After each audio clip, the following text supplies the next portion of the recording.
Look under your kitchen sink right now. That dusty white bag you might already own, the one that cost you less than a cup of coffee, can keep nearly every crawling bug out of your garden this whole season without a single drop of poison. No spray. No fumes. Nothing that hurts your soil or your grandchildren. I know how that sounds, but we have done this for generations, long before the English had a shelf full of bottles for every bug that ever walked.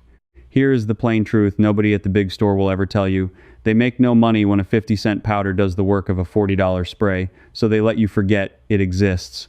Stay with me, because right around the middle of this, I am going to show you the one trick my grandfather used that makes this powder cling to a plant even after the rain comes.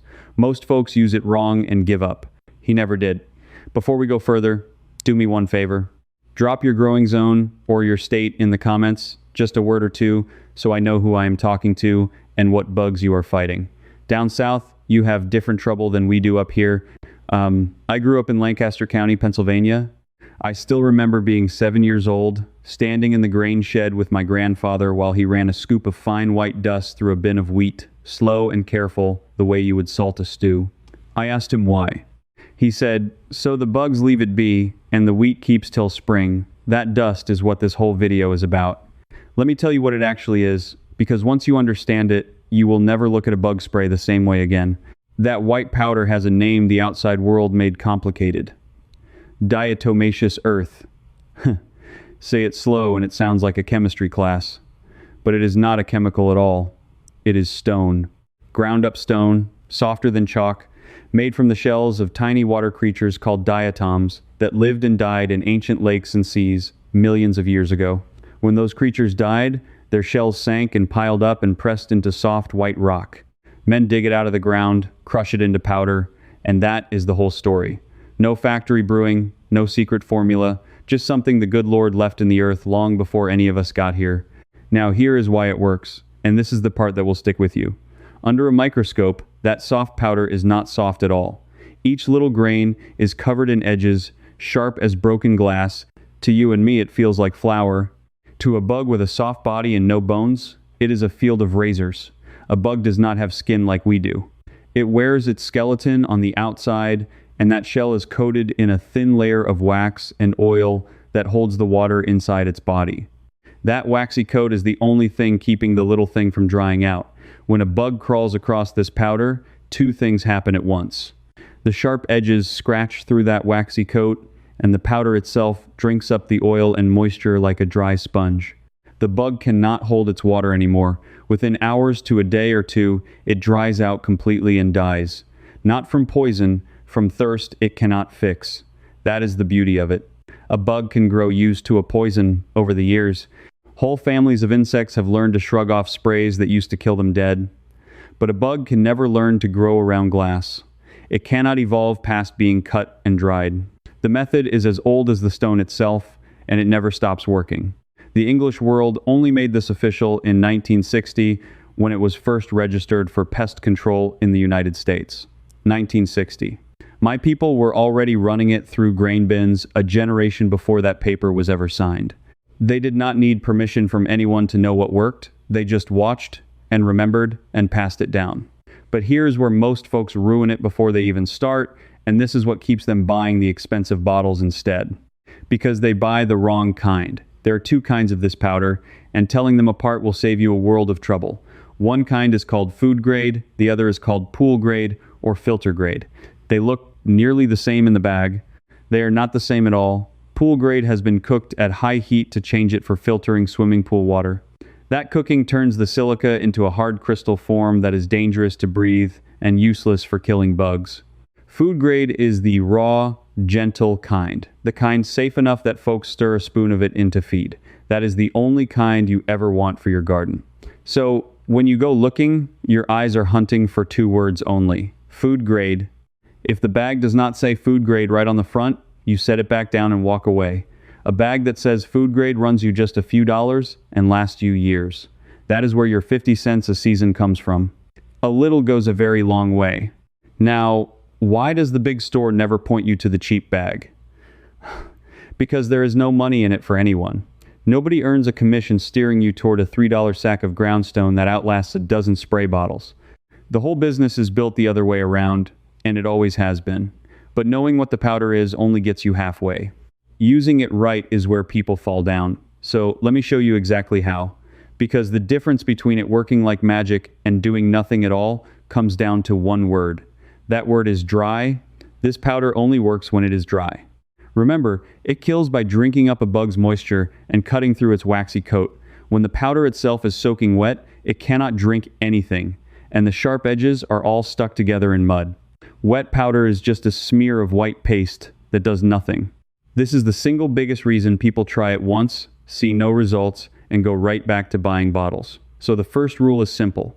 You apply it when things are dry and staying dry. Early evening on a clear night is best, after the heat of the day, when the morning dew has long burned off and no rain is coming. You want it to sit dry through the night when most of your crawling pests are out and moving. The second rule, less is more, but coverage is everything. You are not trying to bury the plant. You want a light dusting, thin as a coat of powdered sugar on a donut over the leaves and especially around the base of the plant and the soil, right around the stem. A bug has to walk through it for it to work, so you are laying down a thin white road they cannot cross without getting cut. The easiest tool you already own is an old flour sifter or a clean squeeze bottle, the kind ketchup comes in. Punch a few small holes in the lid, fill it a third full, and puff it out in little clouds. A gentle tap dusts the leaves better than a heavy dump ever will. My mother used a worn-out sock for years, filled loose and shaken over the cabbage. Worked fine. Now, here is what to avoid, and please hear me on this one, because it matters more than anything else I will say today. Do not dust the open flowers. Do not powder the blooms where the bees are working. This powder cannot tell the difference between a beetle and a honeybee. To a bee, those sharp edges do the same cruel thing, and we owe the bees everything. Without them, there is no fruit, no squash, no seed for next year. My grandfather kept hives at the edge of the orchard, and the first thing he taught me was that you never harm the ones doing the work for you. So you dust in the evening when the bees have gone home. You keep the powder on the leaves and stems and soil and off the flowers. Do that, and you protect your garden without ever touching the good little workers you cannot live without. Now, you know something most folks with a shed full of chemicals never learned. How often do you reapply? Here is the honest answer. Every time it rains, and after a heavy morning dew, that dry white road washes away and stops working.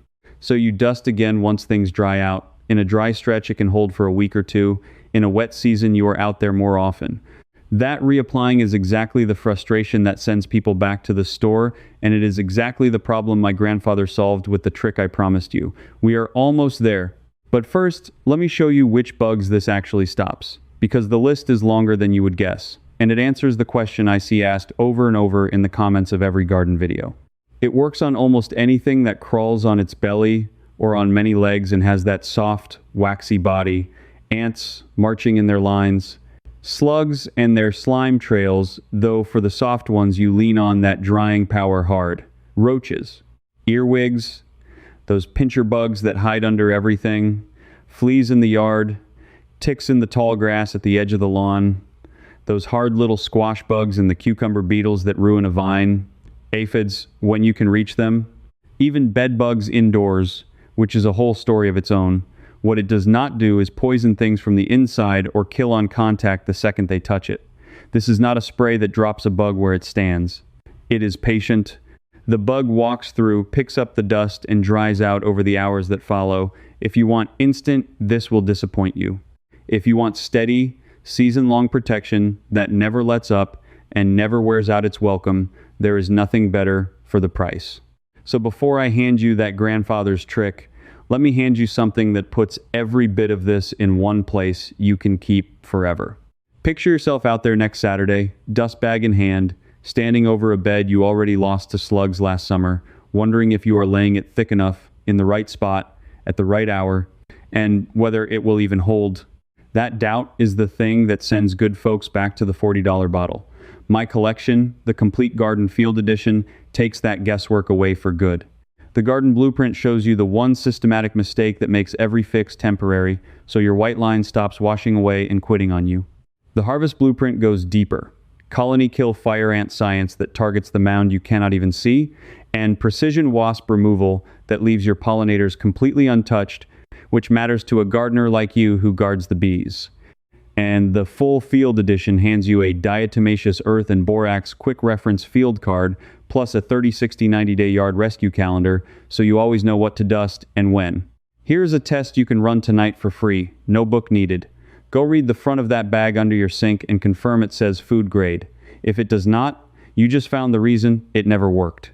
The fastest way to get the books is to scan the QR code right there on your screen, or go to the link in the description or the pinned comment.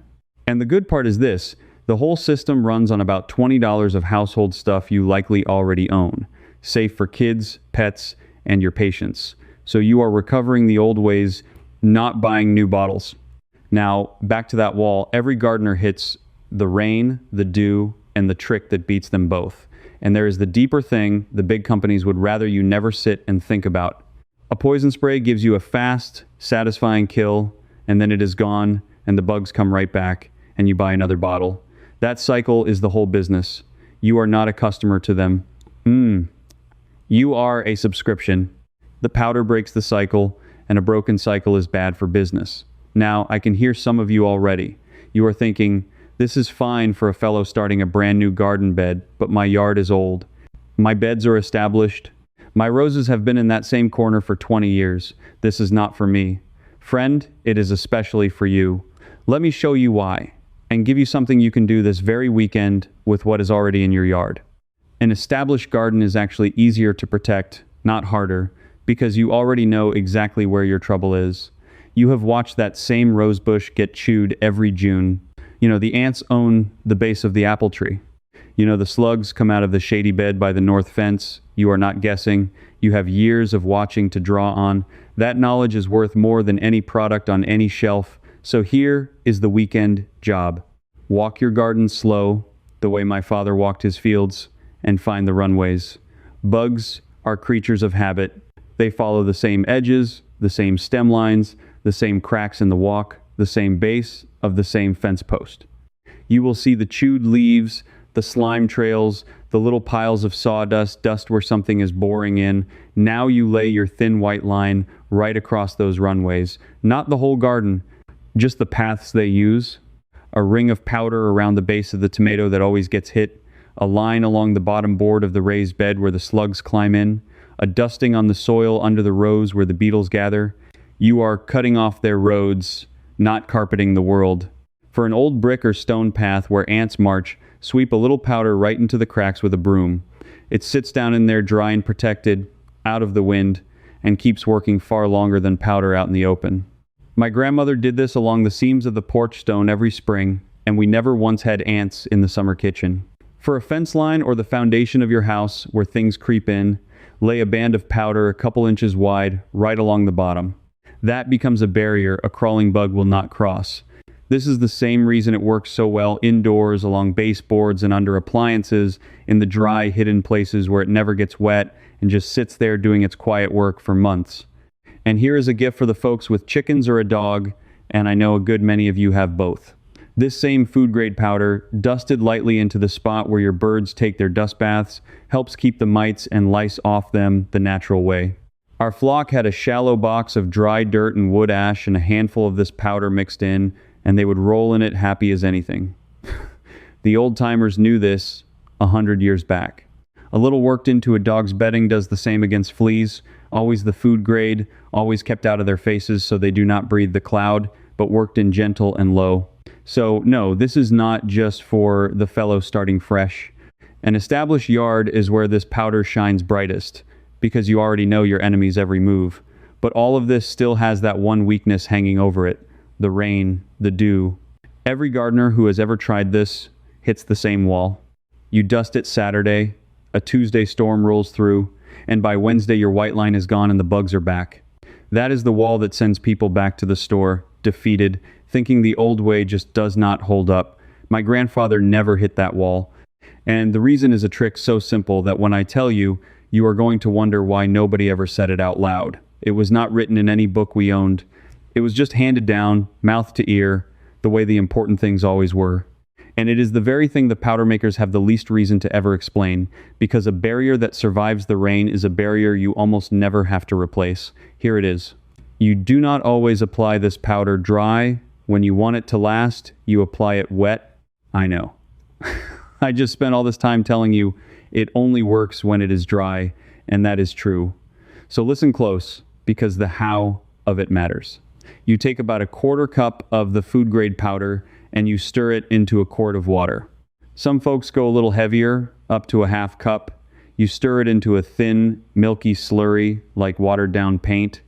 Then you pour it into an ordinary pump sprayer or even a spray bottle, shaking it as you go so it does not settle. Now you spray it right onto the leaves and the stems, top and bottom, coating them even. It goes on wet, and while it is wet, it does nothing at all, just as I told you. But here is the secret. As that water dries in the sun and the breeze, it leaves behind a fine, even white film of the powder bonded right to the surface of the leaf. Far more even than you could ever puff on dry. And once it dries, every one of those sharp edges is back at work, waiting. The wet slurry does what dry dusting never can. It reaches into the crevices, coats the underside of leaves where the aphids hide, and it clings. It clings through the dew, and it holds up far better through a light rain because it dried on there like a skin instead of just resting loose on top. It bonds to the plant. You still keep it off the open flowers, same as always, for the bees. And a hard, driving rain will still wash even this away eventually, so you watch and you touch it up. But for the price of stirring some powder into water, you get a barrier that lasts 2, 3, 4 times longer than a dry dusting ever would. One evening's work can hold for weeks. Think about what that means. The single biggest complaint about this powder, the one weakness that makes people quit and go back to spending money, my grandfather solved it with a jar of water and a stir stick. No special product, no additive you have to buy, just water and the same cheap powder, used the way the plain people always used it while the rest of the world forgot. And the researchers, when they finally got around to studying stored grain protected with this dust, found it held off insects season after season with no loss of strength. Because remember, a bug cannot grow used to being cut. The stone does not weaken. It does not expire on a shelf. That bag under your sink will be just as deadly to a beetle 10 years from now as it is today. Try finding a spray bottle that makes that promise. So there it is. The whole thing, start to finish. A stone softer than chalk, sharper than glass, that dries the bugs right out of your garden for pennies. A powder you apply dry in the still of evening or wet as a slurry when you want it to last through the weather. A thin white road laid across the runways you already know by heart. All of it safe for your soil, safe for your grandchildren playing in the yard, and safe for the bees as long as you keep it off the blooms and dust when they have gone home for the night. None of this is new. That is the part I want you to carry with you. This is not some breakthrough. It is stone from the ground, used the same patient way my grandfather used it in that grain shed when I was a boy of 7, the same way his father used it before him. The only thing new about it is that somewhere along the line, the outside world was talked into forgetting and sold something more expensive to fill the empty space where the knowing used to be. You just got it back. That is really what happened here today. Something quiet was taken from you, one bottle at a time, one season at a time, and now it is yours again. It never should have left in the first place. You are the kind of person who would rather use what the good Lord already put in the earth than keep paying a company for the same job at 40 times the price. That is not being cheap. That is being wise with what you have been given, and there is a long line of plain folks who would nod their heads at you for it. So do this for me. Go back up to the comments and tell me your growing zone or your state, and while you are there, tell me the one bug that gives you the most grief every single year. I read them, and it tells me what to help you with next. Do not just think it, type it out and leave it. This community grows stronger every time one of you shares what you are fighting in your own backyard. And if you would like to keep recovering the old, plain ways the outside world let slip, come along and subscribe, not to help me, to stand with a whole group of folks who are done overpaying for what nature already handed us free. Because next time, I'm going to show you the one common kitchen scrap my grandmother buried at the base of every tomato plant, the one that kept the blight away all summer without a drop of anything from a bottle. Most folks throw it straight in the trash. We never did. And once you see why, you will never toss it again. That trick with the powder I promised you? Inside the Amish field circle, I show you the whole food grade method, plant by plant, right where this video left off. Ask me your own question, and I answer you myself, not a machine. You won't be alone, you belong here with fellow old ways growers. Just point your phone's camera at the code on screen, and you can cancel anytime, one click. If this helped your garden, do subscribe and stay close. I have many more simple, old-fashioned Amish tricks waiting right here for you to keep your plants healthy and thriving.